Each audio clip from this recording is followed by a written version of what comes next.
আসসালামু আলাইকুম ওরহমতুল্লাহি ওয়াবারাকাতুহ। আলহামদুলিল্লাহি রাব্বিল আলামিন ওয়া সালাতু ওয়াসসালামু আলা রাসূলিহি মুহাম্মদ ওয়া আলা আলিহি ওয়া আসহাবিহি আজমাইন।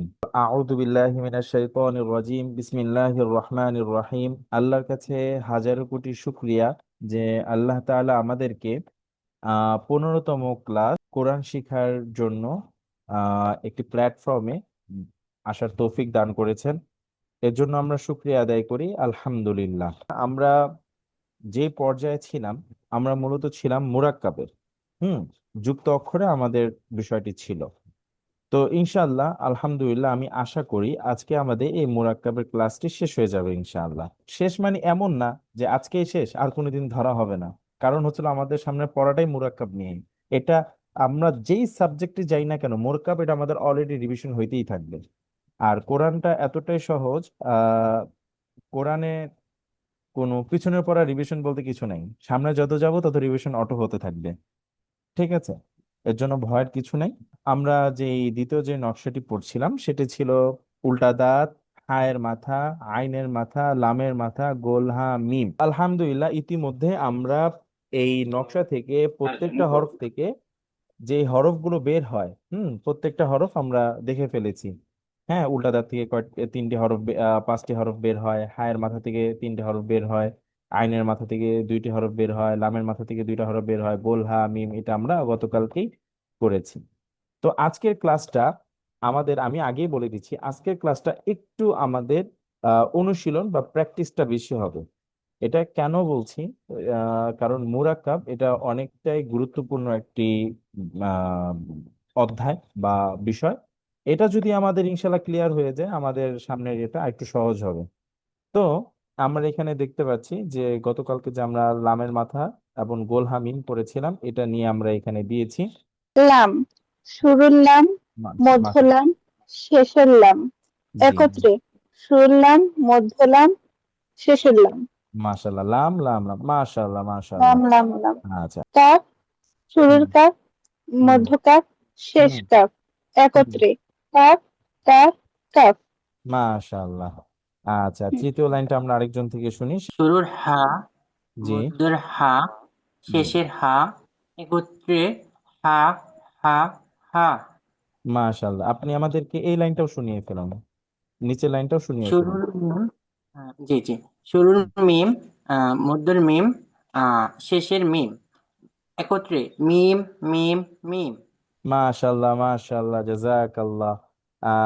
তো আমরা পরের পেজে চলে এসেছি। পরের পেজে আমরা এখানে উল্টো পাল্টো করে দেওয়া আছে, ঠিক আছে, এটাও আমরা শুনবো। জিম, আইন, গইন, লাম, কাফ। মাশাল্লাহ। আচ্ছা, এটাও বলে ফেলেন, হ্যাঁ, দ্বিতীয় লাইনটাও বলে ফেলেন। হা, খ, জিম, হুম আইন, হুম লাম, হুম গোল হা। মাশাআল্লাহ। তারপর আমরা তৃতীয় লাইন থেকে শুনবো। খ, হা, হুম, জিম, মাশাআল্লাহ। আইন, হুম, মিম, মাশাআল্লাহ। পরের লাইনটাও, হ্যাঁ, চতুর্থ লাইনটাও। জি গইন, জি। গইন, খ, হুম হুম হা, হুম কাপ, হুম কোলহা। মাশাআল্লাহ মাশাআল্লাহ, সবার তো দিকে হয়েই গেল। লাম, হুম গইন, হুম খ, হুম গোলহা, মাশাআল্লাহ। কাফ, জি, আমি এটাও শুনবো আপনার থেকে, হ্যাঁ, শেষের লাইনটাও। গোলহা, হুম লাম, হুম মিম। আচ্ছা, ঠিক আছে। এখন কথা হচ্ছে যে আমরা এখন বর্তমানে যে পড়াটি দেখবো সেটি হচ্ছিল আটের মতো দেখতে যে কাফের অনুশীলন। হ্যাঁ, আমরা গতকালকে দেখেছিলাম যে কাফটা 3টি হরফের সাথে আটের মতো দেখা যায়, সেটি হচ্ছিল আলিফ, লাম আর কাফ। তো যেহেতু আমাদের অনেকের একটু প্যাচ লাগে, এই জন্য মূলত আমি এটা ইচ্ছা করে দিয়েছি যাতে একটু আবার একটু রিভিশন হয়। আমি একটু বলে দিচ্ছি। তা, ওয়াও, এই যেখানে আর আর এই যে টানটা দেখা যাচ্ছে এটি কাফ। তো এই কাফটি এসেছে লামের সাথে, এই জন্য এটি বাংলায় যে 8 সংখ্যার মতো দেখা যাচ্ছে। ঠিক আছে, কারণ এখানে আমি আগেই বলে দিয়েছিলাম হয়তো আলিফ, লাম, কাফ এই 3টা হরফের সাথে আসলেই কাফটা 8-এর মতো দেখা যায়। তো এখানে আছে দাল, র, কাফ, এই যে এই জায়গাটাতে আলিফ। তো এখানে আবার কাফ, লাম, আলিফ, কাফ, লাম, এখানে লাম, কাফ, লাম, তো এখানে আবার আলিফ, কাফ, লাম, ওয়াও, নুন। এটা মূলত আমি শুনবো কয়েকজনের থেকে এই যুক্ত অক্ষরগুলো। হ্যাঁ, প্রথমেটা হচ্ছে খ, জি, তারপর হচ্ছে জিম, হুম, হা, জি, খ, হ্যাঁ, জিম, আপনার থেকে বেশি করে কফ, শুনবো। হুম, কফ, হুম, নুন, হুম, জিম, হুম, বা, হুম, ফা, হুম। কফ, না, ইয়া, এটা না, ইয়া, এটা এই যে এটা তা হবে। এটা তা, তা, হুম, হুম, তা, ইয়া, মাশাআল্লাহ। হ্যাঁ, তারপর তারপর একটা কফ, হুম, হা, হুম, নুন, হুম, সা, হুম, খ, হুম, কফ, মাশাআল্লাহ। তারপর তারপর আইন, হুম, গইন, হুম, আইন, হুম, গইন, হুম, আইন, মাশাআল্লাহ। হুম, তারপর একটা গইন, হুম, নুন, হুম, ইয়া, হুম, আইন, হুম, ফা, হুম, তা, মাশাআল্লাহ। আর তো তারপর একটা ইয়া, হুম, নুন, হুম, ফা, হুম, আইন, হুম, কফ, হুম, ফা, হুম, গইন, মাশাআল্লাহ, মাশাআল্লাহ। জি, এটা শোনান দেখি। আচ্ছা, লাম, আমি জানি, কাফ, আমি লাম। জানি অনেকের লাম আর আলিফের মাঝখানে একটা প্যাচ লাগবে ইনশাল্লাহ। এটা আজকের ক্লাসে ইনশাল্লাহ এটা ক্লিয়ার হয়ে যাবে। এটা হ্যাঁ, কাফ, লাম, হুম, আবার কাফ, লাম, হুম, কাফ, লাম, হুম, কাফ, শেষে এই লাম, কাফ। মাশাআল্লাহ, এই তো আপনি তো কাপটা হ্যাঁ, পেরিয়ে গেছেন। হুম, আলহামদুলিল্লাহ। তারপর এটা হচ্ছে কাফ, হুম, নুন, হুম, ইয়া, হুম, লাম, হুম, ফা, হুম, তা, হুম, কাফ, হুম, নুন, হুম, ফা, হুম, লাম, হুম, বা, হুম। লাম, বা, কাফ, কাফ, শুধু কাফ, কারণ তার আসল রূপ শুধু নিয়ে কাফ, আসছে। বা, কাফ, বা, হ্যাঁ, কাফ। মাশাআল্লাহ। হুম, তারপর এটা হচ্ছে লাম, লাম, হুম, তা, হুম, হুম, বা, হুম, ইয়া, হুম, কাফ, হুম, ইয়া, হুম, নুন, হুম, সা, হুম, লাম, হুম, কাফ। মাশাআল্লাহ। আপনার আলহামদুলিল্লাহ, আমি টোটাল যতগুলা যুক্ত হরফ আমি এই পর্যন্ত পড়িয়েছি সবগুলো কিন্তু এসে গেছে, আপনি সবগুলো পেরে গিয়েছেন মাশাআল্লাহ। আলহামদুলিল্লাহ আলহামদুলিল্লাহ, বলেন। মাশাআল্লাহ। আলহামদুলিল্লাহ। হুম, হা, খা, হুম, হুম, হা, হুম, হা, হুম, এটাও হা।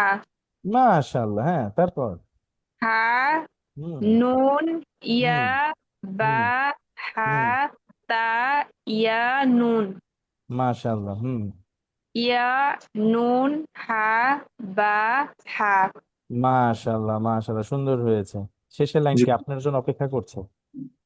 জি মিম মিম মিম মিম মাশাআল্লাহ। হুম, মিম হুম, ইয়া হুম, নুন হুম, পা হুম, মিম হুম, বা হুম, মিম মাশাআল্লাহ। হুম, তারপর বা হুম, মিম হুম, ইয়া হুম, নুন হুম, পা হুম, মিম হুম, কফ হুম, ফা হুম, মিম। মাশাআল্লাহ, জাযাকাল্লাহ, জাযাকাল্লাহ, শুক্রিয়া আলহামদুলিল্লাহ। শুক্রিয়া দাদা। আচ্ছা, তাহলে আর আশা করি আলহামদুলিল্লাহ সবারই মনে হয়ে গিয়েছে, আমি আশা করি। তারপর আজকের পড়া, আজকের পড়া হচ্ছে, আমি বলে রাখি যেহেতু আজকেই বলেছি যে আজকে আমাদের যুক্ত অক্ষরের পাঠটা শেষ হয়ে যাবে, আমাদের যে বাকি যে অংশটি ছিল আর কিছু কথা ছিল, এই কথাগুলো আমি এখন বলে শেষ করে দিব আর কি। তো আমরা 29টি হরফ জানি, আরবি 29টি, আরবি হরফ 29টি, 29টি হরফের মধ্যে 23টি হরফ যুক্ত হয়েছে। হুম, আর বাকি আছে আমাদের 7টি হরফ। হ্যাঁ, এই 7টি হরফ কি কি এটা একটু আমরা দেখব। আচ্ছা, 7টি হরফ হচ্ছে হলো এই: আলিফ, দাল, জাল, র, জা, হামজা, ওয়াও। এই হরফগুলা আমাদের দুইটা নকশার মধ্যে আসেই নেই। ঠিক আছে, তো ভয়ের কিছু নাই, কারণ আমরা তো এই হরফগুলা জানি। ঠিক আছে, এগুলো যেহেতু যুক্ত হয় না, তবে যুক্ত হলে শেষে যুক্ত হয়। ঠিক আছে, তো শেষে কিভাবে যুক্ত হয় এই যে আমি নিচে দিয়ে দিয়েছি। এটা হচ্ছিল, দেখেন, সা, সায়ের সাথে যুক্ত হয়েছে আলিফ, কারণ আলিফটা শেষে এসেছে। বা, দাল, এই যে দালটা শেষে যুক্ত হয়েছে। আমি আগেই বলেছি এই হরফগুলো যুক্ত হয় না, যদি যুক্ত হয় শেষে যুক্ত হয়। এই যে বা দাল, ইয়া জাল, শিন র, বা জা, বা ওয়াও, সা হামজা। আচ্ছা, হামজার একটা কথা বলে রাখি, হামজা হচ্ছে নবাব একটা হরফ। ও কখনো একা আলাদা আসে না। ও কি করে, কারো মাথার উপরে আসে। এখন ও কার মাথার উপরে আসে? মাঝে মাঝে আমরা দেখবো ওয়াওয়ের মাথার উপরে আসছে, কিছু কিছু জায়গায় দেখবো ইয়ার মাথার উপরে আসছে, কিছু কিছু জায়গায় দেখবো আলিফের মাথার উপরে এসেছে। তো যদি হামজা যার মাথার উপরেই আসুক না কেন, সেটা হামজা। আমরা যাতে মোটেও কনফিউজ না হয় যে হুজুর এটা ওয়াও পড়বো নাকি হামজা পড়বো। ঠিক আছে, এটা নিয়ে যেন আমরা মোটেও কনফিউজ না হই। ঠিক আছে, যার মাথার উপরেই আসুক এটা হামজাটাই পড়া হবে। ঠিক আছে, ওকে।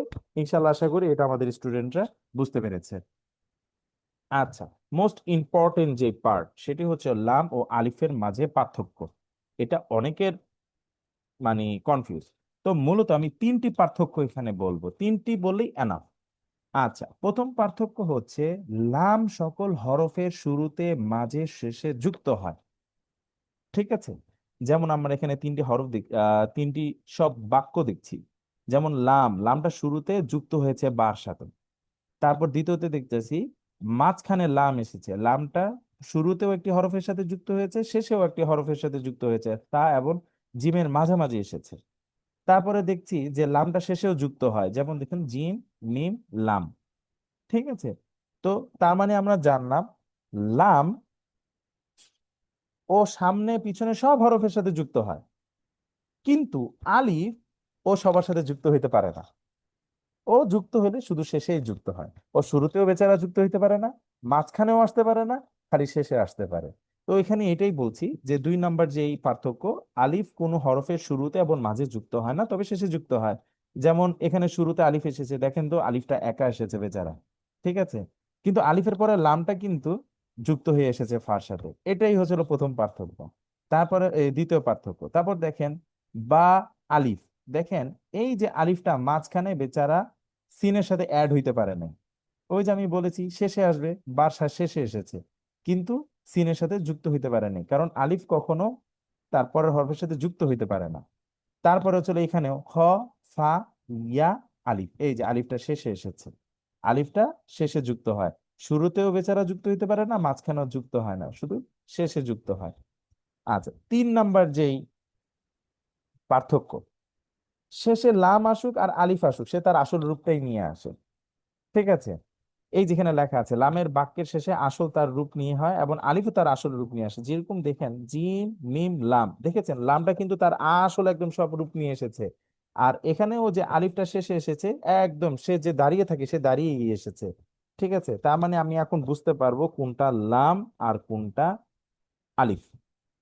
তো একটু প্র্যাকটিক্যালে যাই, যে দেখি এই যে মূল হরফ লাম শুরুতে, এইখান থেকে একটু আরেকটার সাথে কানেকশন হওয়ার জন্য প্রস্তুত, মাঝখানের মধ্যের লাম, শেষের লাম। কিন্তু আলিফের ক্ষেত্রে শুরুতেও খালি, বেচারা মাঝখানেও অ্যাড হয় না, কিন্তু শেষে আসলে এই যে এইভাবে সে আসে, এখানে কোনো একটি হরফ যুক্ত হয়। যদি আমি আরেকটু ক্লিয়ার হই, এই যে শুরুতে যেমন যুক্ত হয় আলিফ, এটাই আমাদের পিডিএফ ফাইলে দেওয়া হবে, আছে অবশ্যই ইনশাল্লাহ। হ্যাঁ, এটা নিয়ে কোনো ধরনের টেনশন করার কিছু নাই। যেমন এখানে আলিফটা শুরুতে যুক্ত হয়নি, কিন্তু লামটা শুরুতে যুক্ত হয়েছে। তারপর এখানে শিনটা এই আলিফটা মাঝখানে যুক্ত হইতে পুরোপুরি যুক্ত হইতে পারে নাই খফের সাথে, কিন্তু এখানে লামটা ঠিকই মাঝখানে এসেছে। তারপরে এখানে শেষে যে যুক্ত, আলিফটা শেষে এসেছে তার আসল রূপ নিয়ে, লামটাও তার আসল রূপ নিয়ে এসেছে। এই হলো আলিফ আর লামের মাঝখানে পার্থক্য। তারপর এখানেও ঠিক সেম একই জিনিসগুলোই আমি এখানে অলরেডি দিয়ে দিয়েছি। আলিফ আর লামের মাঝখানে পার্থক্য মূল হচ্ছিল ওই তিনটাই, যে আগের পেজে যে 3টা পার্থক্য সেটাই হলো মূল আমাদের। হ্যাঁ, আচ্ছা, আশা করি লাম এবং আলিফের মাঝখানে পার্থক্যটা ক্লিয়ার। আচ্ছা, আশা করি সবাই এটা ক্লিয়ার হয়েছে তাহলে, আলহামদুলিল্লাহ। জি, এই লাইনটা শুনে ফেলুন আমাকে শেষে। আলিফ, খ, জাল, মাশাআল্লাহ। লাম, হুম, ওয়াও, হুম, আলিফ, হুম, জাল, হুম, আলিফ, মাশাআল্লাহ। তা, হুম, হুম, তা, হুম, তিন, শিন, হুম, আলিফ, হুম, ওয়াও, হুম, র, হুম, মাশাআল্লাহ। তা, হুম, লাম, হুম, গইন, হুম, আলিফ, হুম, কফ, হুম, ওয়াও, হুম, মিম, হুম, আলিফ, হুম, হা, হুম বা হুম লাম। মাশাআল্লাহ। আচ্ছা, এবার আমরা অনুশীলনে যেটা দেখছি, অনুশীলনে এটা আমি আর বলবো না, এটা আপনাদের ইনশাল্লাহ আগামীকালকে আমি হয়তো একটু শুনবো। এটি হচ্ছে সূরা ফাতিহা। ঠিক আছে, সূরা ফাতিহার পুরাটা হরফগুলো ইনশাল্লাহ এটা আপনারা সবাই এটা দেখবেন। ঠিক আছে, এটা আমি বলবো না, কারণ আমি আশা করি এটা আপনারা পারবেন ইনশাআল্লাহ। আমরা সূরা ফাতিহাকে নিয়ে আস্তে আস্তে সামনে আগাবো। ঠিক আছে, নেক্সট রিভিউ লিসেন। আগামীকালকে আমাদের পড়া কি থাকবে, এখানে অনেক লেখা আছে। লেখাগুলো আপনি পিডিএফ এ দেখে নেবেন। তবে আমি আপনি শর্টকাটে একদম বলে দিচ্ছি। আগামীকালকে আমাদের পড়া হবে হচ্ছে, এতক্ষণ আমরা ছিলাম আম, আরবি হরফ নিয়ে, মাখারিজ হরফ উচ্চারণ। কিন্তু আগামীকালকে আমাদের আরেকটি অধ্যায় শুরু হবে, কোরআনিক রিডিং ফান্ডামেন্টাল। অর্থাৎ আমরা যে কোরআন পড়ব, প্রত্যেকটা ভাষার মধ্যে যেরকম আপনার আকার ইকার উকার আছে, স্বরবর্ণ যেটাকে বলা হয়, হ্যাঁ, বাংলায় যেরকম স্বরবর্ণ 11টি, কিন্তু আরবি তো, কোরআন তো খুব সহজ, এর জন্য কোরআনে মাত্র 3টি।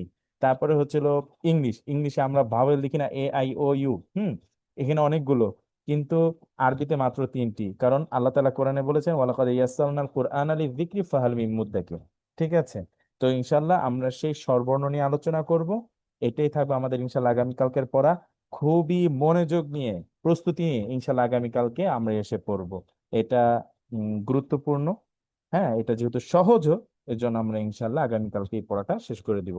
ধন্যবাদ, আজকে ক্লাস এতটুকুই। আমি একটু লেখার ক্লাসে যেতে চাচ্ছি, লেখাটা। আচ্ছা, আজকে আমরা যে হরফগুলো শিখবো, হরফগুলো বলতে কি একদমই সহজ। আমি জাস্ট খালি একটা নকশা, মানে একটা স্ট্রাকচার দেখায় দিচ্ছি। এই একটা স্ট্রাকচার দিয়ে আমরা প্রায় 5টা হরফ লিখতে পারবো। 1 নাম্বার স্ট্রাকচার হচ্ছে জাস্ট এখান থেকে নিয়ে এই যে এরকম, আবার এখান থেকে নিয়ে জাস্ট এরকম, হ্যাঁ, আবার এখান থেকে নিয়ে এরকম। আবার যদি আরেকটা দেই, এইভাবে লিখবো, লিখে বাস এইখানে এসে রাখবো। আচ্ছা, এখন এখান থেকে আমরা কি কি হরফ শিখবো। প্রথম হচ্ছে, যদি আমরা এখান থেকে এইভাবে একটা টান দিই, তাহলে কিন্তু সেটা মাঝখানে একটা নোক্তা দিলে জিম হয়ে যায়। অবশ্যই লেখার সময় আমরা এখান থেকে লেখাটা শুরু করব, এই জায়গাটা থেকে লেখাটা শুরু করব, এখান থেকে এক টান দিয়ে এইভাবে আসবো, এইভাবে নিয়ে এসে আমরা এখানে এসে শেষ করব আর কি। ঠিক আছে, সেম একই, এখানে যদি আরেকটা টান দিই এটা হা হয়ে যাবে। সেম, আবার এখানে যদি একটি টান দিই, সেটা এখানে দিলে খ হয়ে যাবে। তার মানে আমরা এই শেপে থেকে 3টা হরফ বের করলাম। আর লাস্টের হরফে এইখান থেকে সুন্দর করে এই জায়গায় এমনি টান দিব, তো যেটা আইন হয়ে যাবে আর কি, আইন হয়ে যাবে। অবশ্যই লেখাটা আমরা শুরু করব এখান থেকে, আইনটা এখান থেকে নিয়ে এইভাবে একটা ভাঁজ দিয়ে আবার এখানে এসে এইভাবে শেষ করব আর কি ইনশাআল্লাহ। আর এই আইনের উপরে যদি আরেকটা ফোঁটা দিই, তাহলে তো গয়ন হয়ে যায়। ঠিক আছে, তো আজকে আমাদের এতটুকুই থাকবে ইনশাআল্লাহ। তো আজকে ক্লাস এতটুকুই। আসসালামু আলাইকুম ওয়া রাহমাতুল্লাহ। আসসালামু আলাইকুম ওয়া রাহমাতুল্লাহি ওয়া বারাকাতুহু। আউযু বিল্লাহি মিনাশ শাইতানির রাজীম। বিসমিল্লাহির রহমানির রহিম। আজ আমাদের হচ্ছে 15 নং ক্লাস। গত কালকে আমরা নামাজে পঠিত যে সকল দোয়া সমূহ পাঠ করা হয়, নামাজে আমরা কেরাত পাঠ করি, যে সকল সূরাগুলো পাঠ করি, সেই সকল বিষয়গুলো নিয়ে আমরা আলোচনা করেছি। আমাদের ক্লাস হয়েছে, প্রতিটা শব্দকে ভেঙে ভেঙে আমরা শেখার চেষ্টা করেছি অল্প সময়ের ভেতর, আলহামদুলিল্লাহ। এবং গতকালকে আমরা দোয়া পর্বে ছিলাম, দোয়া পর্বে একটা গ্লিমস আমরা দেখেছি। তো গতকালকে আমরা দোয়ায়ে মাসুরা থেকে শুরু করেছি, এই দোয়ায়ে মাসুরা আমরা শেষ করেছি। আল্লাহুম্মা ইন্নী যালামতু নাফসি জুলমান কাসীরা। আল্লাহুম্মা, হে আল্লাহ, ইন্নী যালামতু নাফসি, নিশ্চয়ই আমি জুলুম করেছি, অন্যায় করেছি, অত্যাচার করেছি নিজের সাথে। জুলমান কাসীরা, অনেক বেশি অত্যাচার করেছি নিজের সাথে। ওয়ালা ইয়াগফিরু যুনুবা ইল্লা আনত, আপনি ছাড়া আর ক্ষমাকারী হিসেবে কেউ নেই। ফাগফির লি, অতএব আপনি আমাকে ক্ষমা করুন। মাগফিরাতান, যত ধরনের অপরাধ আছে সকল অপরাধ থেকে আমি আপনার কাছে ক্ষমা চাচ্ছি। মিন ইনদিক, আপনার কাছে। অরহামনি, অতএব হে আল্লাহ, আপনি আমার প্রতি রহম করুন। ইন্নাকা আনতাল গফুরুর রহিম। ইন্নাকা আনতা, নিশ্চয়ই আপনি, আল গফুর, অত্যন্ত ক্ষমাশীল, আর রহিম, এবং আপনি অত্যন্ত দয়ালু। তো আমরা চলে যাচ্ছি আমাদের মূল পর্বে যাওয়ার আগে আমরা এখন থেকে আমরা কোরআনিক জেমস এই বিষয় বা এই টপিকটা নিয়ে আমরা একটু আলোচনা করব। কোরআন মাজিদে কত কিছু আছে। আল্লাহ সুবহানাহু ওয়া তাআলা বলছেন যে কোরআনে আমি প্রত্যেকটা বিষয় সুস্পষ্টভাবে বর্ণনা করেছি, এমন কিছু নাই যেটা কোরআন কারিমে নেই। এই কোরআন এমন এমন আয়াত আছে যে আয়াতগুলো আমাদের দৃষ্টি খুলে দিবে, আমাদের অন্তর খুলে দিবে। প্রতিটা দিন প্রতিটা ক্লাসের পূর্বে আমাদের এই যে শব্দে শব্দে কোরআন, আমরা এই কোরআনিক জেমসের কিছু আয়াত নিয়ে আমরা আলোচনা করবো খুবই সংক্ষেপে ইনশাআল্লাহ। প্রথমত হচ্ছে আল্লাহ সুবহানাহু ওয়া তাআলা আমাদেরকে দুনিয়াতে পাঠিয়েছেন। দুনিয়াতে কেন পাঠিয়েছেন? আমরা জানি আল্লাহ সুবহানাহু ওয়া তাআলা আমাদেরকে দুনিয়াতে পাঠিয়েছেন তার ইবাদত করার জন্য। সূরা জারিয়াত 51 নম্বর সূরা 56 নম্বর আয়াত, ওয়ামা খালাকাতুল জিন্না ওয়াল ইনসা ইল্লা লিয়াবুদুন। অমা, আর নই, আছে, খলাকতু, আমি সৃষ্টি করেছি, আল জিন্না, জিন জাতি, অ মানে এবং, মানুষ এবং জিন ছাড়া আর কোনো কারণ নেই। অর্থাৎ আল্লাহ সুবহানাহু ওয়া তাআলা এবং জিন জাতিকে সৃষ্টি করেছেন তার ইবাদত করার জন্য। এই যে আমরা যে তার ইবাদত করবো, এটা হচ্ছে আল্লাহ সুবহানাহু ওয়া তাআলার পারপাস। তিনি যে আমাদেরকে দুনিয়াতে পাঠিয়েছেন। মানুষ কেন ইবাদত করবে আল্লাহ সুবহানাহু ওয়া তাআলার? মানুষের ইবাদতের উদ্দেশ্য কি? সূরা বাকারার 21 নম্বর আয়াতে আল্লাহ সুবহানাহু ওয়া তাআলা, তো যে কথা বলেছিলাম যে আল্লাহ সুবহানাহু ওয়া তাআলা আমাদের সৃষ্টি করেছেন তার ইবাদত করার উদ্দেশ্য, মানে ইবাদত করার কারণে। কিন্তু এটা মানুষের পারপাসটা কি? মানুষ কেন তার ইবাদত করবে? মানুষ ইবাদত করবে এটার কারণে আল্লাহ সুবহানাহু ওয়া তাআলা সূরা বাকারার 21 নম্বর আয়াতে তিনি বলে দিয়েছেন, ইয়া আইয়ুহান নাস, হে মানব জাতি, ও বুদু, তোমরা ইবাদত করো, রব্বাকুম, তোমাদের প্রতিপালকের, আল্লাযী, যিনি, খলাকাকুম, তোমাদেরকে সৃষ্টি করেছেন, ওয়াল্লাযীনা, অল্লাযীনা, এবং যারা, মিন ক্বাবলিকুম, তোমাদের পূর্বেও ছিল। তাহলে তোমাদের পূর্বে যারা ছিল তারা যেমন আল্লাহ সুবহানাহু ওয়া তাআলার অর্থাৎ তোমাদের রবের ইবাদত করত, তোমরাও ঠিক তাদের মতো করে ইবাদত করো। কেন করবে? এই যে কেনটা হচ্ছে লাআল্লাকুম, যেন তোমরা হতে পারো, লাআল্লাকুম তাত্তাকুন, যেন তোমরা মুত্তাকি হতে পারো, যেন তোমরা তাকওয়াবান হতে পারো, যেন তোমরা তাকওয়া অর্জন করতে পারো। তাকওয়া মানে কি? তাকওয়া মানে হচ্ছে হলো সচেতন বোধ, জাগ্রত হওয়া। আল্লাহ সুবহানাহু ওয়া তাআলার কাছে গিয়ে আপনি যে জবাবদিহি করবেন, সেই জবাবদিহি করার মতো যোগ্যতা, সাহস আমাদের নেই। এই কারণে যাতে আল্লাহ সুবহানাহু ওয়া তাআলার কাছে জবাবদিহি না করতে হয় সেই ব্যাপারে সচেতন থাকা, সেটাই হচ্ছে তাকওয়া। তো আশা রাখি বুঝতে পেরেছি আমরা আল্লাহ সুবহানাহু ওয়া তাআলা আমাদেরকে পাঠিয়েছে ইবাদত করার উদ্দেশ্যে। আর মানুষের পারপাস হচ্ছে হলো আমরা যেন তাকওয়া অর্জন করতে পারি। আমরা কিভাবে তাকওয়া অর্জন করব, সেই তাকওয়া অর্জনের ব্যাপারে কোরআন কারিমে বহু সংখ্যক আয়াত রয়েছে। আমরা স্টেপ বাই স্টেপ কিভাবে তাকওয়াবান হওয়া যায়, কিভাবে আল্লাহর আহ সচেতনতা বোধ নিজের ভিতরে জাগ্রত হওয়া যায়, সেই ব্যাপারে আমরা পরবর্তীতে আগামীকালকে ইনশাল্লাহ আলোচনা করব। সবাইকে ধন্যবাদ। তো আমরা চলে যাচ্ছি আজকের লেসনে আমরা শিখবো দোয়া নং 1, যেটা আমরা গতকালকে একটা গ্লিমস আমরা দেখেছিলাম। তো যেখানে আমরা আলোচনা করেছি সূরা আরাফের 23 নম্বর আয়াত, রব্বানা যালামনা আনফুসানা ওয়া ইল্লাম তাগফির লানা ওয়া তারহামনা লানাকুনান্না মিনাল খাসিরিন। আয়াতটিতে আমরা মোট 3টি শব্দ পাচ্ছি, নতুন শব্দ, একদম মৌলিক শব্দ, এবং বাকি শব্দগুলো যথারীতি আমাদের জানা আছে এবং আমাদের অলরেডি আমরা শিখে এসেছি। তো আমরা একটু ভেঙে ভেঙে দেখি। রব্বানা, হে আমাদের পালনকর্তা, হে আমাদের প্রতিপালক, হে আমাদের রব। রব্বুল মানে হচ্ছে প্রতিপালক। সাথে যখন না যুক্ত হয়, যখন সেটার সাথে যখন না প্রত্যয় যুক্ত হয়, তখন সেটা হয় হচ্ছে হলো হে আমাদের পালনকর্তা। জলাম না মানে হচ্ছে আমরা অন্যায় করেছি। আমরা অন্যায় করেছি। তা জুলমুন থেকে, সে জুলমুন মানে হচ্ছে অন্যায় করা। যখন বলছি জলামতু মানে হচ্ছে আমি অন্যায় করেছি, আমি জুলুম করেছি। রব্বানা জলামনা, হে আমাদের পালনকর্তা, আমরা অন্যায় করেছি।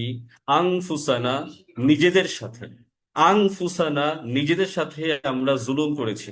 ওয়া ইল্লাম তাগফির লানা, ওয়া ইল্লাম তাগফির লানা, ওয়া ইন, এবং ইন, যদি, ওয়া ইন এবং যদি, লাম, লাম অর্থ না অথবা নেই, ও ইন এবং যদি নেই বা নাই, তাগফির, তাকে মানে ক্ষমা করুন। কে ক্ষমা করবেন?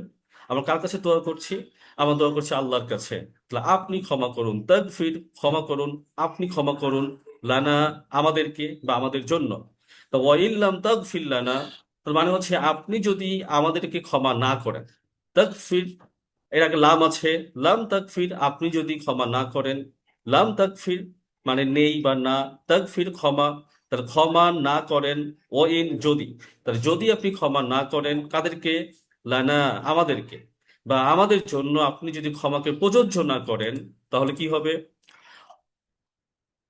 সাথে যেহেতু এখানে আছে তাগফির লানা, একই সাথে আছে বলছি অতার হামনা, অতার হামনা, আপনি আমাদের উপর রহমত করুন, আপনি আমাদের উপর রহম করুন, আপনি আমাদের উপর দয়া করুন। অতার হামনা, আপনি যদি আমাদেরকে রহম না করেন, আপনি যদি আমাদের উপর দয়া না করেন, আপনি যদি আমাদেরকে ক্ষমা না করেন, লানাকুনান্না, লানাকুনান্না অবশ্যই হব। এখানে নাকুনান্না, নাকুন শব্দটি কুন থেকে আসে, কুন মানে হওয়া।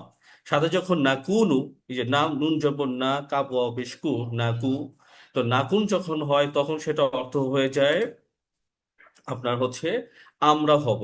আমি যদি আপনাদেরকে একটু দেখাই, যেমন হচ্ছে নাকুনা, নাকুনা মানে হচ্ছে আমরা হব। আর সাথে যখন যুক্ত হচ্ছে লাম, এই লাম যখন যুক্ত হচ্ছে, এই লামের সাথে যখন যুক্ত হচ্ছে নান্না, তখন হয়ে যায় আমরা অবশ্যই হব। তখন এটা অর্থ হয়ে যাচ্ছে আমরা অবশ্যই হব। তো অতার হামনা, আপনি যদি আমাদের উপর দয়া না করুন, লানাকুনান্না, আমরা কি হব? আমরা অবশ্য হব খাসিরিন, ক্ষতিগ্রস্ত। অর্থাৎ আমরা ক্ষতিগ্রস্তদের অন্তর্ভুক্ত হব। যারা কিনা ক্ষতিগ্রস্ত হয়েছে, সেই সকল ক্ষতিগ্রস্তদের মধ্যে আমরা অন্তর্ভুক্ত হয়ে যাব। আল খাসিরিন শব্দটি খুসরুনের বহু বচন। খুসরুন মানে কি? আমরা সূরা আসরে জানি ওয়াল আসর ইন্নাল ইনসানা লাফি খুসর। অল আসর শপথ সময়ের, শপথ কালের। ইন্নাল ইনসানা লাফি খুসর, নিশ্চয়ই সকল মানুষ ক্ষতিগ্রস্ত। এই যে খুস, এই খুস থেকে আসে খাসিরিন, অর্থাৎ যারা কিনা ক্ষতিগ্রস্ত হয়েছে, সেই সকল ক্ষতিগ্রস্তদের মধ্যে আমরা অন্তর্ভুক্ত হয়ে যাব। দ্বিতীয় যে আয়াত, সেটি হচ্ছে আহ দ্বিতীয় যে দোয়া নং, সেটা হচ্ছে আমাদের সূরা আরাফের 23 নম্বর আয়াত। রব্বানা আতিনা ফিদ দুনিয়া হাসানাহ ওয়া ফিল আখিরাতি হাসানাহ ওয়া কিনা আযাবান নার। এই পুরো দোয়াটার ভেতর টোটাল 7টি হচ্ছে আজকে আমাদের নতুন শব্দ। এবং কোরআনের এই শব্দগুলো, নতুন শব্দগুলো, অর্থাৎ যে 7টা শব্দ, আয়াতিনা, আদ দুনিয়া হাসানা, আল আখিরা, অকিনা, আজাব, আন্নার, এই শব্দগুলো কোরআন কারিমে টোটাল 113 বার আসছে। তো আমরা তো দেখার চেষ্টা করব বিস্তারিত ভাবে। রব্বানা, হে আমাদের রব, হে আমাদের পালন কর্তা। আতিনা, আতিনা শব্দটি আতাও থেকে আসছে, যার অর্থ দান করা। আতিনা, তার সাথে না যুক্ত হয়েছে তারা আমাদের। আতিনা আমাদেরকে দিন, ফি, ফি মানে মধ্যে, কিসের মধ্যে? আর দুনিয়া, দুনিয়ার মধ্যে। তাহলে দুনিয়ার মধ্যে দিন, হে আমাদের রব, কি দিব? হাসানা মানে কল্যাণ দিন, হাসানা মানে কল্যাণ। তাহলে দুনিয়ার মধ্যে আপনি আমাদেরকে কল্যাণ দান করুন। অফি এবং মধ্যে, আল আখিরা পরকাল বা আখিরাতে, হাসানা কল্যাণ, অর্থাৎ আপনি আমাদেরকে দুনিয়াতে কল্যাণ দান করুন, পরকালেও কল্যাণ দান করুন। ওয়াকিনা, ওয়াকাউন, ওয়াকাইউন থেকে এসে অকুন মানে হচ্ছে রক্ষা করা। তা ওয়াকিনা আমাদেরকে রক্ষা করুন, আজাব, আজাব মানে শাস্তি, আন্নার, নার মানে হচ্ছে আগুন। ওয়াকিনা আজাব আন্নার, ওয়াকিনা এবং আমাদেরকে রক্ষা করুন, আজাব শাস্তি, আন্নার আগুন, আগুনের শাস্তি থেকে আমাদেরকে রক্ষা করুন। এখন আপনাদের প্রশ্ন হতে পারে যে এখানে আল্লাহ সুবহানাহু ওয়া তাআলা হাসানা শব্দটি কেন এনেছেন? আরবিতে কল্যাণের আরেকটি আরবি শব্দ আছে খায়রুন, খয়ের মানে হচ্ছে কল্যাণ। তাহলে আল্লাহ বলতে পারতেন রব্বানা আতিনা ফিদ দুনিয়া খয়রা, কিন্তু খয়ের কথাটা না বলে আল্লাহ সুবহানাহু ওয়া তাআলা এখানে হাসানা শব্দটি কেন ব্যবহার করেছে? দুনিয়াতে যা কিছু আছে তা কখনোই আমাদের জন্য ক্ষয়ের নয়। গতকালকে আমি এটা আলোচনা করেছিলাম, দুনিয়াতে যা কিছু আছে তা কখনোই আমাদের জন্য ক্ষয়ের নয়। একমাত্র ক্ষয়ের হচ্ছে হলো পরকালে। পরকাল কোথায়? পরকালে যখন আমরা জান্নাতে প্রবেশ করবো ইনশাআল্লাহ। মানুষ যখন জান্নাতে প্রবেশ করবে, জান্নাতে যা কিছু স্থায়ী সবই হচ্ছে এর ক্ষয়ের অন্তর্ভুক্ত। দুনিয়াতে যা আছে তা কখনো ক্ষয় না। একই সাথে যখন পরকালে আপনি আল্লাহর কাছে যখন জবাব দিবেন, হিসাব করবেন, ওই সময়টা যদি আল্লাহ সুবহানাহু ওয়া তাআলা আপনার উপর রহম না করেন, আপনার জন্য বিভীষিকাময় অবস্থা হয়ে যাবে। তখন মুহূর্তটাও যেন আল্লাহ সুবহানাহু ওয়া তাআলা আমাদেরকে হাসানা দান করেন, আল্লাহ যেন আমাদের জন্য সহজ করে দিন, কল্যাণ দান করেন। তাহলে একমাত্র কল্যাণ কোথায়? জান্নাতে। যখন সকল প্রকার হিসাব নিকাশ শেষ করে যখন আপনি জান্নাতে প্রবেশ করবেন, তখনই আপনি ক্ষয় পাবেন। আর হাসানার আরেকটি সুন্দর বাংলা হচ্ছে হলো সহজ করে দেওয়া। রব্বানা আতিনা ফিদ দুনিয়া হাসানা। হে আল্লাহ, দুনিয়াতে যা কিছু আছে তা আপনি আমাদের জন্য সহজ করে দিন, একে সহজ করে দিন। এবং পরকালে যা কিছু আছে সেগুলোর ব্যাপারেও আপনি আমাদেরকে সহজ করে দিন। তাহলে অফিল আখিরাতি হাসানা, অর্থাৎ আপনি আমাদের কি কল্যাণ, অকিনা আযাব আন্নার, এবং আগুনের শাস্তি থেকে আমাদেরকে রক্ষা করুন। তো এটা হচ্ছে আজকে আমাদের পড়া। এবং আগামীকালকে যা আমরা শিখবো, আগামীকালকে টোটাল আমরা 4টা দোয়া শিখবো। ছোট ছোট দোয়া, বড় বড় দোয়া না, খুবই ছোট ছোট দোয়া। আমাদের প্রাত্যহিক জীবনে এই দোয়াগুলো পাঠ করে থাকি আমরা, সেই দোয়াগুলো শিখবো। তার সেটা একটা গ্লিমস আমরা এখন একটু দেখে নিচ্ছি। 3 নম্বর দোয়া সূরা তহা 20 নম্বর 114 নম্বর আয়াতে আমরা আমরা পাঠ করে থাকি। আমি যখন আলোচনা শুরু করি তখন পাঠ করে থাকি, রব্বি জিদনি ইলমা, রব্বি জিদনি ইলমা, অর্থাৎ হে আমার রব, আপনি আমাদেরকে জ্ঞান বাড়িয়ে দিন। খুবই সহজ একটি দোয়া। এবং এই দোয়াটি কুরআনুল কারিমে টোটাল মানে এই 3টা শব্দ আছে। 3টা শব্দের ভিতর 2টো শব্দ অলরেডি আমাদের অপরিচিত, একটি শব্দ পরিচিত। এই জিদনি এবং এলমা, এলমের ভিতরে হচ্ছে এলম শব্দটির অর্থ জ্ঞান, এটা আমরা মনে হয় সবাই জানি। তাহলে হিসাব করলে মৌলিক শব্দ কিন্তু আমরা একটা পাচ্ছি, জিদনি। টোটাল এই 2টি শব্দ টোটাল কোরআন কারিমে 165 বার এসছে। রব্বি, হে আমার রব, হে আমার রব। প্রশ্ন করতে পারেন যে এখানে তো আমার কোনো মানে মিনিং তো এখানে আরবিতে নেই। রব্বি, তাহলে হয়তো রব আর জবর রব বা এর সাথে ইয়া যুক্ত হইতো, রব্বি জিদনি ইলমা, তাহলে এখানে ইয়াটা তো নাই। তাহলে আমার রব থেকে আসলো? এটা আসলে একটা আরবি গ্রামাটিক্যাল একটা প্যাটার্ন। এই যখন আমরা আল্লাহ সুবহানাহু ওয়া তাআলার কাছে যখন আমরা অতি বেশি দোয়া যখন করি, এই দোয়ার ক্ষেত্রে তখন ইয়াটা তখন মাহজুব হয়ে যায়। যার কারণে এই রব্বির সাথে ইয়া যেটা ছিল সেই ইয়াটা মাহজুব, মাহজুব মানে হচ্ছিল এটাকে বাদ দেওয়া হয়েছে, কিন্তু অর্থ হবে আমার রব। তো আমরা যখন আরবি ব্যাকরণটা যখন ডিটেলস আলোচনা করব তখন এই বিষয়গুলো আরো বেশি ক্লিয়ার হবে। তো রব্বি, রব্বি মানে হে আমার রব। জিদনি, আমাক বৃদ্ধি করুন। জিদনি শব্দটি জিয়াদা থেকে এসে, আর জিয়াদা মানে হচ্ছে হলো বৃদ্ধি করা, বাড়িয়ে দেওয়া। তাহলে সাথে ইয়া যুক্ত হয়েছে, তাহলে কারণ আমার, তাহলে জিদনি বাড়িয়ে দিন। তো রব্বি, হে আমার রব, জিদনি বাড়িয়ে দিন। কার বাড়িয়ে দিন? আমার বাড়িয়ে দিন। কি বাড়িয়ে দিব? এলমা, জ্ঞান বাড়িয়ে দিন। তাহলে হে আমার রব, আপনি আমার জ্ঞান বাড়িয়ে দিন। চতুর্থ যে দোয়া, সূরা শুরার 26 এবং 83 নম্বর আয়াত, রব্বি হাবলি হুকমাও ওয়াল হিকনি বিসসলিহিন। এই দোয়াটার ভেতর আমরা আমাদের মোট 3টি শব্দ আছে যেটা আমাদের কাছে অপরিচিত, হাব, হুকমা এবং ওয়াল হিকনি। 3টি শব্দ। এই 3টি শব্দ কুরআন কারিমে টোটাল 250 বার প্লাস মাইনাস এসছে। এর মধ্যে হুকমান শব্দটি আবার পরিচিত আমাদের একটা ওয়ার্ড। এই হুকমা শব্দটি হিকমা থেকে আসছে। আমরা সবাই জানি হিকমা মানে প্রজ্ঞা। সেই হিসাব করলে আমাদের শব্দ কিন্তু 2টো হয়, হাব, হুকমা এবং ওয়াল হিকনি। যদি আমাদের হুকমা শব্দটি যদি হিকমা থেকে এসে থাকে, তাহলে হিকমা শব্দটি বাদ দিলে আমাদের 2টো শব্দ সব পরিচিত। তা রব্বি, হে আমার রব। হাব, হাব মানে দান করুন। অহাবুন, অহাবুন মানে হচ্ছে দান করা। আল্লাহ সুবহানাহু ওয়া তাআলার একটি বিশেষ নাম হচ্ছে অহাব। সূরা শুরার 83 নম্বর 26 নম্বর সূরা 83 নম্বর আয়াত, রব্বি হাবলি হুকমাও ওয়াল হিকনি বিসসলিহিন। রব্বি মানে হচ্ছে হে আমার রব। হাব, হাব মানে দান করুন। হাব শব্দটি ওহাবুন থেকে এসে। অহাব, ওহাবুন মানে হচ্ছে দান করা। আপনারা জানেন আল্লাহ সুবহানাহু ওয়া তাআলার একটি বিশেষ নাম হচ্ছে অহাব। ওহাব মানে যিনি দান করেন, যিনি দানশীল, তাকে বলে অহাব। তাহলে ওই ওহাব, ওই অহবুন থেকে হচ্ছে হলো হাবুন বা হাব। হাব মানে দান করুন। তা রব বি হাব, হে আমার রব। হাব, দান করুন। কাকে দান করব? লি, আমাকে, আমাকে দান করুন। হুকমা, কি দান করব? হুকমা, হুকমা শব্দটি হিকমা থেকে এসে। তাহলে হিকমা থেকে হুকমা, হুকমা মানে প্রজ্ঞা। আপনি আমাদেরকে প্রজ্ঞা দান করুন, আপনি আমাদেরকে উইজডম দান করুন। ওয়াল হাকনি, এবং অন্তর্ভুক্ত করুন বা মিলিয়ে দিন। আরবিতে লুহুক অথবা ইলহাক থেকে এই এই দুটি শব্দ মানে হচ্ছে কোনো কিছুর সাথে কোনো কিছু মিলিয়ে দেওয়া, সংযোগ স্থাপন করা, জোড়া লাগিয়ে দেওয়া। তা ওয়াল হিকনি অন্তর্ভুক্ত করুন বা মিলিয়ে দিন। কাদের সাথে মিলিয়ে দিব? কাদের সাথে অন্তর্ভুক্ত করব? বিসলিহিন, সলিহিনদের সাথে, সৎকর্মশীলদের সাথে। তা সলিহিন শব্দটি হচ্ছে সলেহ বহুবচন, আর সলেহ মানে হচ্ছে সৎকর্মশীল বান্দা। সেই সৎকর্মশীল বান্দারা যদি অনেক জন হয়, যদি সেটা প্লুরাল হয়, তখন সেটা হয়ে যায় সলিহীন, মানে সৎকর্মশীলরা।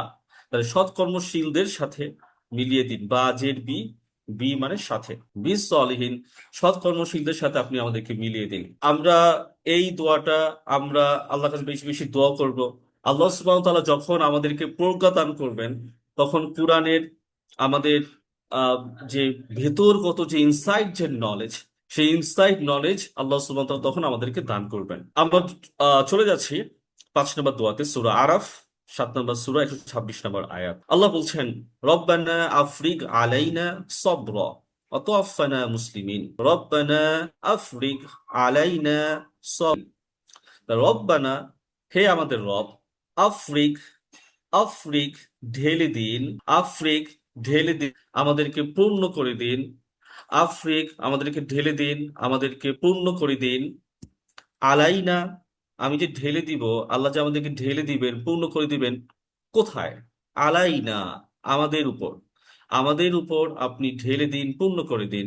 কি পূর্ণ করে দিব? সবর, ধৈর্য। তো আল্লাহ কাছে, হে আল্লাহ, আপনি আমাদেরকে ধৈর্য ঢেলে দিন, ধৈর্য দিয়ে পূর্ণ করে দিন। অতাওয়াফানা, এবং আমাদেরকে মৃত্যু দান করুন। অতাওয়াফানা, আপনি আমাদেরকে মৃত্যু দান করুন। এই অতাওয়াফানা শব্দটি আসে ফাতুন থেকে। ফাতুন মানে হচ্ছে হলো মৃত্যুবরণ করা। আমরা যে বলি ওফাত, এই ওফাত মানে হচ্ছে হলো গত হয়ে যাওয়া, মৃত্যুবরণ করা। অতাওয়াফানা, আপনি আমাদেরকে মৃত্যু দান করুন। মুসলিমিন, মুসলিম মানে হচ্ছে হলো, মুসলিম শব্দটির বহুবচন হচ্ছে মুসলিমিন, আর মুসলিম শব্দ অর্থ হচ্ছে হলো আত্মসমর্পণ।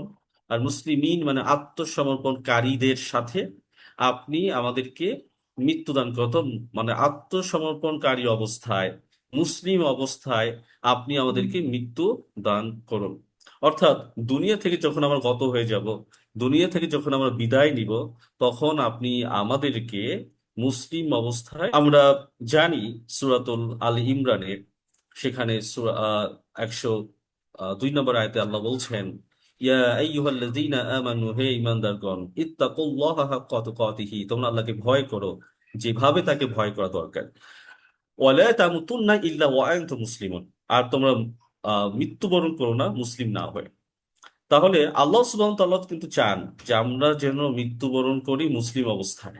আর আল্লাহর কাছেও আমরা কিন্তু এই দোয়াটা সবসময় করবো, হে আল্লাহ, আপনি আমাদেরকে মুসলিম অবস্থায় মৃত্যুবরণ করুন। আর দুনিয়ার পথটা যেহেতু মসৃণ নয়, দুনিয়াতে আল্লাহ সুবহানাহু ওয়া তাআলা বিভিন্ন ভাবে আমাদেরকে পরীক্ষা করবে। আচ্ছা, তাহলে আমি আবার একটু ক্লিয়ার করি। আতিনা মানে হচ্ছিল দান করা বা দেওয়া, আর অহাব বা ওয়াহাবুন বা হাব, এটা মানে হচ্ছিল গিফট দেওয়া, উপহার দেওয়া। আর আফ্রিক মানে হচ্ছিল, মানে আফ্রিক কি বলতে পারি, আফ্রিকার এটা হচ্ছিল পূর্ণ করে দেওয়া, ঢেলে দেওয়া। আমি এখানে আল্লাহ চাচ্ছি, আমি এমন কিছু চাচ্ছি যেটা যেন আল্লাহ সুবহানাহু ওয়া তাআলা আমাকে সম্পূর্ণ করে দেয়, পরিপূর্ণ করে দেয়।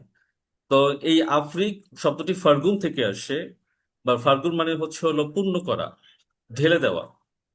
যেমন হচ্ছে আমরা যদি বলি যেটা হচ্ছে যে আমার গায়ে পানি ঢেলে দাও, তো এখন আমরা কি বলতে পারি যে মানে আফ্রিক মা উন ফিল জিসমি, আমার দেহে তুই পানি ঢেলে দাও। তাহলে এইটা মানে হচ্ছে হলো, হে আল্লাহ, আমার দেহের ভেতর আপনি পুরো ধৈর্য দ্বারা আপনি পরিপূর্ণ করে দিন আমার ভেতর। তা দুনিয়াতে যখন আপনি আমাকে পরীক্ষা করবেন, সেই পরীক্ষায় যেন আমি সফলকাম হতে পারি, আমি যেন আপনার প্রতি যেন অসন্তুষ্ট প্রকাশ না করি, সেই কারণে আপনি আমাকে ধৈর্য দ্বারা পূর্ণ করে দিন।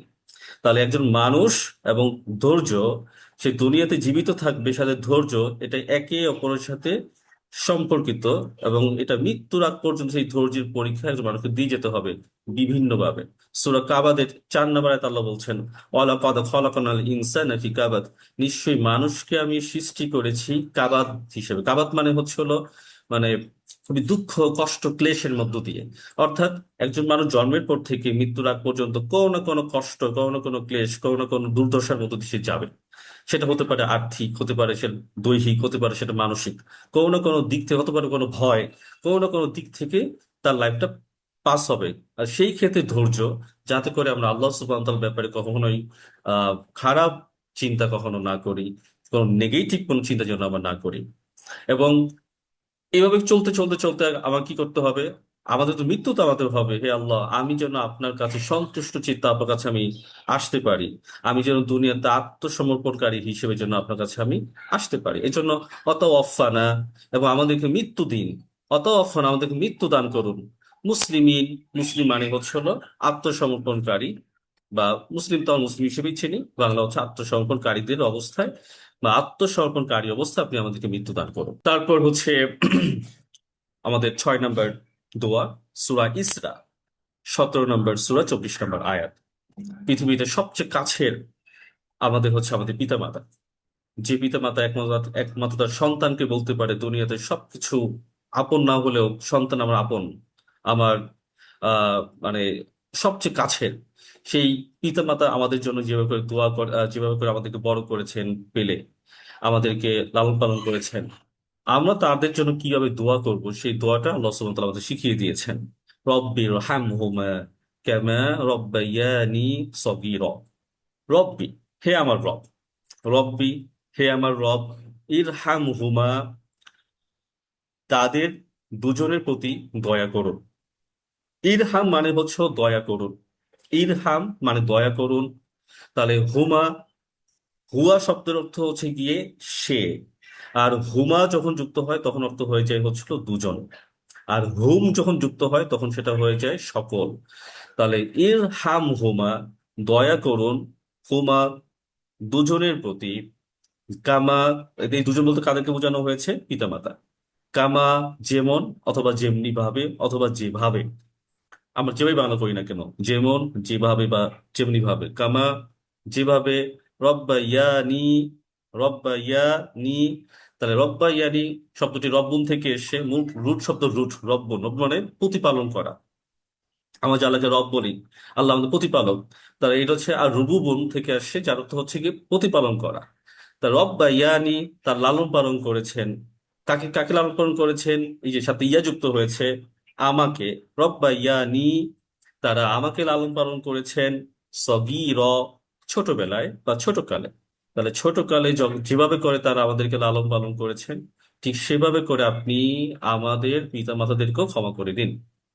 পিতামাতার কাছে আমরা ঋণী এই অর্থে, আমরা যদি দুনিয়াতে আগে আসতাম, তারা যদি আমাদের ঔরসে জন্মগ্রহণ করতেন, তাহলে আমরা হতাম পিতামাতা, তারা হতেন সন্তান। আর যেহেতু আল্লাহ সুবহানাহু ওয়া তাআলা দুনিয়াতে আমাদের পাঠাবেন, এটা একটা চেইন লাগবে, এটা সিলসিলা লাগবে। তারা আমাদের আগে এসেছেন, তাদের ঔরসে আমরা জন্মগ্রহণ করেছি, তাই আমরা হচ্ছি সন্তান, তারা হচ্ছে আমাদের পিতামাতা। তো যখন আল্লাহ সুবহানাহু ওয়া তাআলা আমাদের সৃষ্টি করেছেন, তো তাদের গর্ভে আমরা এসেছি, আমাদের পিতা, আমাদের মায়ের গর্ভে আমরা এসেছি। তো এই মা আমাদেরকে লালন পালন করতে তিনি বাধ্য না, কিন্তু আল্লাহ সুবহানাহু ওয়া তাআলা সেই মায়ের অন্তরে এমন রহম দিয়ে দিয়েছেন, মা তার সন্তানের জন্য স্বভাবগতভাবেই তিনি লালন পালন করে থাকেন। তিনি যদি বিরক্ত হন, তাও তিনি লালন পালন করেন সন্তানের দিকে তাকিয়ে। এবং তিনি কখনো এইটার জন্য কোনো বিনিময় চান না, বিনিময় প্রকাশ করেন না, যে আমি আমি লালন পালন করেছি, আমার এই বিনিময়ে তুমি আমাকে এই দাও সেই দাও। এটা বাইবল, স্বভাবগতভাবে জন্মগতভাবে আল্লাহ সুবহানাহু ওয়া তাআলা সেই গুণ মায়ের এবং পিতার মাঝে সেটা দান করে থাকেন। এখন হাসরের ময়দানে যেহেতু আমরা সবাই ইন্ডিভিজুয়ালি আল্লাহ সুবহানাহু ওয়া তাআলার কাছে আমরা হিসাব দিব। আল্লাহ সুবহানাহু ওয়া তাআলার কাছে প্রত্যেকটা ব্যক্তি ইন্ডিভিজুয়াল হিসাব দিবে। সন্তান মাকে চিনবে না, মা সন্তানকে চিনবে না, কেউ কাউকে চিনবে না, কেউ কাউকে হিসাবের বা বোঝার দায় বা নিবে না। সেই কারণে তাদের কাছে আমরা কিন্তু আল্লাহর কাছে দোয়া করছি, হে আল্লাহ, আপনি আমাদের পিতা মাতাদেরকে সেভাবে করে হচ্ছে গিয়ে আহ আপনি তাদের উপর রহম করুন, দয়া করুন, যেভাবে করে তারা ছোটবেলায় আমাদের উপর রহম করেছিল, ঠিক সেভাবে করে আপনি আমাদেরকে তাদের প্রতি রহম করুন।